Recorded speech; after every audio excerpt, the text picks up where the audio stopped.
क्या आप एक ऐसे लड़के हो जिसकी लाइफ का गोल ही एक लड़की है, या आप एक ऐसे लड़के हो जो अपनी लाइफ में कुछ करता ही इसीलिए है ताकि उसे एक अच्छी लड़की मिल सके?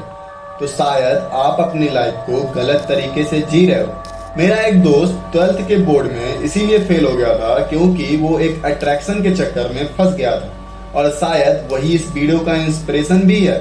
तो आज मैं आपकी आंखों पर से वो पर्दा हटाऊंगा जो बॉलीवुड और सोसाइटी द्वारा आपकी आंखों पे लगाया गया है, जिससे आपको ये लगता है कि आपकी लाइफ में लड़की ही सब कुछ है। इसे जानने के लिए थोड़ा सोसाइटी को एनालाइज करते हैं। आप ये कभी ना कभी जरूर सुने होंगे जिसमें हमें ये बताया जाता है कि अगर तुम एक अच्छी जॉब करते हो, एक अच्छा पैसा कमाते हो, तो तुम अपनी लाइफ में एक अच्छी लड़की को पाओगे। यहाँ पे सक्सेस को लड़की से रिलेट किया जाता है, और बॉलीवुड में 90% मूवी तो ऐसी ही होती हैं जिसमें हीरो का मेन गोल ही हीरोइन को पाना होता है, और इसीलिए हीरोइन का कॉन्सेप्ट भी होता है। मूवी में ट्विस्ट तब आता है जब हीरो को हीरोइन से प्यार हो जाता है और वो उसे पाने के लिए उसे प्रोटेक्ट करता है, उसके पापा से लड़ता है और एट द एंड उसे पा जाता है। यहाँ हमें ये दिखाया जाता है कि लड़के का गोल ही उस लड़की को पाना था, और ये स्लोली हमारे यूथ पे बहुत ज्यादा इफेक्ट करता है। लड़कों के दिमाग में एक इमेज बन गया कि लड़कियां असल में एक माइटी चीज हैं, और वो उन्हें एक एंजल जैसा समझने लग गया। और वहीं लड़कियों के दिमाग में ये इमेज बन गया कि अगर वो किसी को पहले अप्रोच करती हैं तो वो असल में अपने वैल्यू को डाउन करेंगी। उनके अंदर भी कहीं ना कहीं अंदर से वो माइटनेस वाला थॉट रहता ही है, और इसीलिए वो जल्दी किसी को अप्रोच नहीं करती। लेकिन लड़कों के दिमाग में क्योंकि वो एंजल वाला इमेज है, तो वो उन्हें पाने के लिए कुछ भी करने को तैयार हो जाते हैं, और इसीलिए ज्यादातर लड़के ही पहले अप्रोच करते हैं। लेकिन क्या आप कभी एक बार भी ये सोचे हो कि आपको कोई लड़की अट्रैक्टिव लगती ही क्यों है? क्या ये पॉसिबल नहीं है कि आप उसके बॉडी से अट्रैक्ट होते हो, ना कि उसके अंदर के संस्कारों से अट्रैक्ट होते हो? और इसे पता लगाने का मेरे पास एक बहुत ही अच्छा तरीका है जिसे आप कभी भी यूज कर सकते हो।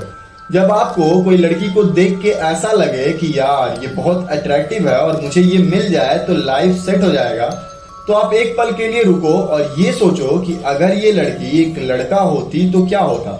क्या तब भी आप उसे पाने के लिए इतने ही डेस्परेट होते और उसके अटेंशन के लिए इतने ही भूखे होते? इसे सोचते ही आपके दिमाग से वो नशा उतर जाएगा और आप उस लड़की को एक लड़की की तरह ही देखने लग जाओगे, एक नॉर्मल इंसान की तरह देखने लग जाओगे, ना कि एक एंजल की तरह। और इस मेथड को अप्लाई करने के बाद अगर आपके अंदर थोड़ा सा भी नशा फीका होता है तो आप समझ जाना कि आप असल में उसके बॉडी से अट्रैक्ट हो रहे थे, और ये आपके अंदर का काम वासना था जो आप पे हावी होकर के आपसे अपना काम निकलवा रहा। और ये एक जनरल बात है, तो ये दोनों पे लागू होती है।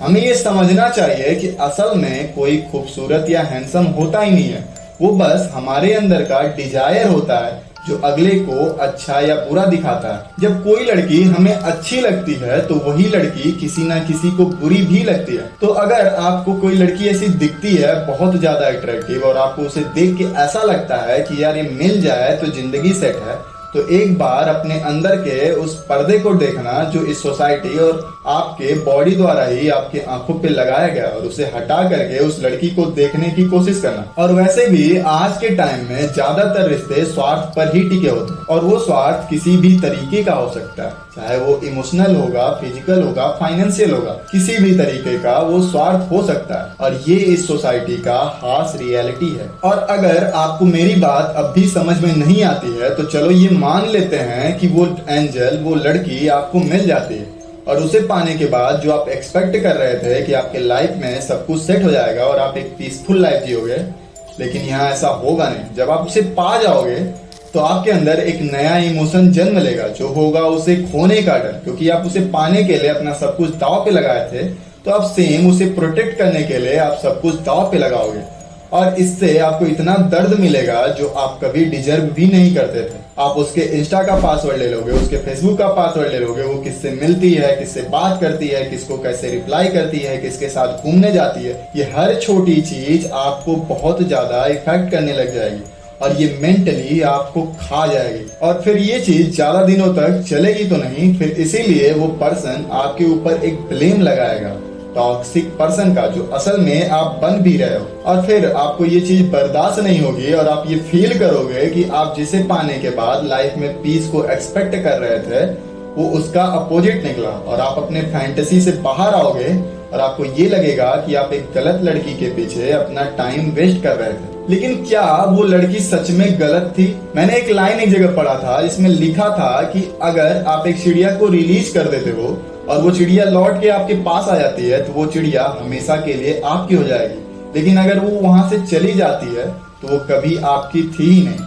और ये चीज यहाँ भी अप्लाई होती है और इसीलिए आपका एटीट्यूड ऐसा होना चाहिए कि जो मेरा है वो मेरा ही रहेगा और जो मेरा था नहीं वो चला भी गया तो उससे मेरे को क्या लेना रहे। लेकिन गलती तो आपकी भी है जब आप अपने लाइफ का गोल ही एक लड़की को बनाओगे और अपने लाइफ में कुछ अच्छा करोगे इसलिए ताकि आपको एक अच्छी लड़की मिल सके, तो दोनों ही केस में वो लड़की आपको छोड़ के ही जाएगी। वो एक ऐसे लड़के के लिए आपको छोड़ेगी जो अपने गोल को लड़कियों से ऊपर रखता है। तो इसीलिए अपने अंदर के इस फैंटेसी को मारो और एक मर्द को जन्म लेने दो जो अपने गोल को लड़कियों से ऊपर रखता है। और एक चीज हमें समझना चाहिए कि दुनिया में कोई भी चीज आपको एक कंप्लीट मैन नहीं बना सकती है और ना ही कोई आपको हैप्पीनेस दे सकता है। वो आप हो जो खुद को खुश रख सकते हो, वो आप हो जो खुद को एक कंप्लीट इंसान बना सकते हो। और इसी तरीके से जब एक कंप्लीट मैन आप बनोगे तो आप किसी भी चीज के लिए किसी पे डिपेंड नहीं रहोगे, ना ही इमोशनली, ना ही फाइनेंशियली और ना ही किसी और चीज के लिए। और जब आप किसी भी चीज के लिए किसी पे डिपेंड नहीं रहोगे तो किसी के आने जाने से आपको कोई फर्क नहीं पड़ेगा, आप तब भी वही रहोगे जो आप थे।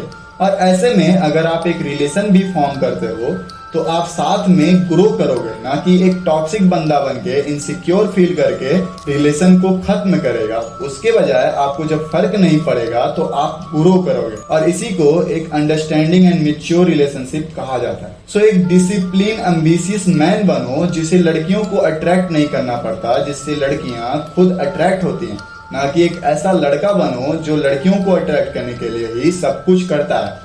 तो इस वीडियो के लिए इतना ही। बाकी अगर आपको लगता है ये वीडियो किसी की हेल्प कर सकती है तो उसको ये वीडियो जरूर भेजना। और अगर आपको ये वीडियो पसंद आई तो लाइक करो और चैनल को सब्सक्राइब करो, क्योंकि यहाँ पे यूथ को सुधारने वाले ही कंटेंट आपको मिलने वाले हैं। बाकी मैं मिलता हूँ आपसे अगले वीडियो में। राधे राधे।